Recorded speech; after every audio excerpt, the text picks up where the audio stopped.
ناظرین گرامی السلام علیکم ورحمۃ اللہ وبرکاتہ۔ سیدھی بات کے تازہ ترین پرائم ٹائم میں آپ لوگوں کا استقبال ہے۔ ناظرین گرامی، اس وقت ایک اہم ترین موضوع پر میں آپ لوگوں کے سامنے گفتگو کرنے جا رہا ہوں۔ ایک مقالہ پڑھ رہا تھا جس میں لکھا تھا کہ بر صغیر پاک و ہند کے مسلمانوں پر علماء حق کا بڑا احسان ہے، جنہوں نے دینی مدارس اور جامعات قائم کیے، جس کی بدولت جہاں دینی علوم کی حفاظت و اشاعت کا اہتمام ہوا، وہاں ایسے علماء حق پیدا ہوئے جنہوں نے امت کی دینی، ایمانی اور اخلاقی تربیت فرمائی اور میدان عمل میں انسانیت کی فلاح کے لیے عملی نمونے پیش کیے۔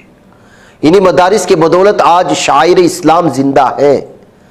منکر و معروف کا فرق واضح کیا گیا۔ علماء حق کی ان برگزیدہ ہستیوں میں بہت سارے علماء کرام نے الگ الگ انداز میں وہ مدارس بنائے، ان کی بنیاد رکھی، یونیورسٹیاں بنائیں، اور پھر آج تک اس کا فیض عام ہوتا جا رہا ہے۔ اگر دیکھا جائے تو دینی مدارس کا تاریخی پس منظر پر دیکھا جائے تو اس کو مختلف دوروں میں آپ منقسم کر سکتے ہیں۔ جیسے اگر پہلا دور کہا جائے تو قرون اولیٰ، جس سے مراد عہد رسالت، عہد خلافت راشدہ اور قرون سلاسلہ، اور اس کے بعد دوسرا دور جو آتا ہے، اور اس میں اگر دیکھا جائے کہ پہلے دور میں مدارس کہاں کہاں تھے تو مدرسہ صحن ابو بکر رضی اللہ تعالیٰ عنہ، یہ مدرسہ دار ارقم سے پہلے کا مدرسہ ہے۔ اگر اصل مدارس کی حقیقت کو کھوجتے ہوئے آپ نکل جائیں گے تو اصل جو ملے گا آپ صلی اللہ علیہ وسلم وہ یہ تھا کہ آپ کے حضرت ابوبکر رضی اللہ تعالیٰ عنہ کے گھر کے سامنے ایک چبوترا تھا جس پر آپ نماز ادا کرتے تھے، قرآن پڑھتے تھے، مشرکین کے بچے اور عورتیں آپ کے گرد جمع ہو جاتے اور قرآن کو سنتے تھے۔ کفار مکہ کو یہ ناگوار گزرتا اور حضرت ابوبکر رضی اللہ تعالیٰ عنہ کو اس جگہ چھوڑنے پر مجبور کیا گیا۔ پھر اس کے بعد یہ جو چیز منتقل ہوئی، یہ مدرسہ منتقل ہوا، وہ مدرسہ دار ارقم تھا۔ ابتدائی اسلام میں کوہ صفا کے دامن میں واقع ابن ارقم رضی اللہ تعالیٰ عنہ کے مکان میں مدرسہ قائم تھا، جس میں 40 صحابہ اکرام مرد و عورتیں تعلیم و تعلم میں مشغول رہتے تھے، اور باقاعدہ یہاں پر قیام و طعام کا انتظام کیا گیا۔ حضرت عمر رضی اللہ تعالیٰ عنہ بھی اسی جگہ اسلام قبول کیا تھا۔ حضرت حمزہ و حضرت علی رضی اللہ عنہ جیسے جلیل القدر صحابہ اس کے طالب علم تھے، اور آپ صلی اللہ علیہ وسلم خود معلم تھے صلی اللہ علیہ وسلم۔ پھر اس کے بعد اگر تاریخ کی اس میں لمبی تفصیلات ہیں، میں مدرسہ وقت عمر، حضرت عمر رضی اللہ تعالیٰ عنہ کی بہن کا گھر بھی مدرسہ تھا۔ حضرت عمر رضی اللہ عنہ کی بہنوئی اور بہن سعید ابن زید اور ام جمیل فاطمہ رضی اللہ تعالیٰ عنہما کے گھر مکتب قائم تھا، جہاں حضرت عمر رضی اللہ تعالیٰ عنہ نے قرآن مجید کی تلاوت سنی اور مخالفت کی اور اپنی بہن کو مارا، اور پھر اس کے بعد یہی واقعہ ان کی ایمان لانے کا جو باعث بنا، تو وہاں مدرسہ چلتا تھا۔ پھر اس کے بعد مدرسہ مدینہ یا مدرسہ مصعب ابن عمیر،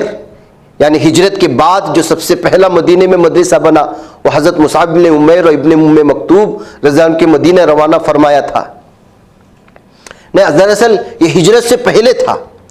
ہجرت سے پہلے اس کا مطلب یہ تھا کہ حضرت مصعب ابن عمیر رضی اللہ تعالیٰ عنہ کو اور ابن ام مکتوم رضی اللہ تعالیٰ عنہ کو مدینہ روانہ فرمایا تھا، جہاں وہ مدینے والوں کو قرآن پڑھایا کرتے تھے۔ یہ آپ صلی اللہ علیہ وسلم کی ہجرت سے پہلے تھا۔ پھر اس کے بعد مدرسہ صفہ کا قیام عہد رسالت میں مدرسے کی وجود کی نمایاں مثال تھی، جو مدرسے مسجد نبوی میں ہے، اور آج بھی وہاں وہ اہل صفہ کی وہ جگہ مخصوص کر دی گئی ہے۔ اس وقت اس کی تعداد جو صحابہ اکرام وہاں پر تعلیم حاصل کرتے تھے، اس کی تعداد 400 تھی، اور بیک وقت صفے کے طلباء کی تعداد 70-80 تک ہوتی تھی، اور پھر یہ طلباء کچھ صحابہ کام پہ جاتے واپس آتے، پھر کچھ مغرب میں پڑھتے، کچھ عصر میں، لیکن یہ سلسلہ صفہ پہ جاری رہتا۔ پھر اس کے بعد عہد خلافت راشدہ کا دور آیا، اور اس طرح دوسرا دور قرون وسطیٰ، پھر آتے آتے جو ہندوستان میں مدارس دینیہ کا قیام۔ پھر مدارس پر اگر ہم لوگ نگرانی کریں گے تو شروعات میں جب ہندوستان غیر منقسم تھا تو بہت زیادہ مدرسے تھے۔ آپ کو بتاتا چلوں کہ صرف دہلی شہر میں 1000 اسلامی مدارس تھے، ایک تاریخ کے مطابق، ایک صدی گزر جانے کے بعد، اور ہندوستان اس وقت علوم و فنون کا گہوارہ بن چکا تھا۔